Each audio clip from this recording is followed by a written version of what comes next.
ആ എന്താടാ ഒരു ഡെസ്പ് അല്ല ഈ ഉത്സവം കഴിച്ചു പൊളിക്കണ്ടേ? അണ്ണാ എനിക്ക് വിസ കിട്ടി, സൗദി. മറ്റന്നാ പോണെന്നാ പറയണ.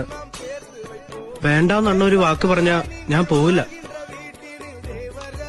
എന്നിട്ട് വേണം നിന്റെ അച്ഛനമ്മ എന്നെ പ്രാകാൻ. ആ പൂതി മനസ്സിലിരിക്കട്ടെ. നീ ഇവിടെ നിന്നോണ്ട് മാത്രം ഒരു പ്രയോജനമില്ല. ചിലപ്പോ അതെനിക്കൊരു സങ്കടം. നീയൊക്കെ നന്നായിട്ട് വേണ്ടടാ ശിവണ്ണന് ഇവിടെ ഒന്ന് വലസാൻ. നിനക്ക് സാധനങ്ങളൊക്കെ എടുത്തു വെക്കണ്ടല്ലേ? നീ പൊക്കോ. கிடைத்திட நான் வரம் கேட்பேன்.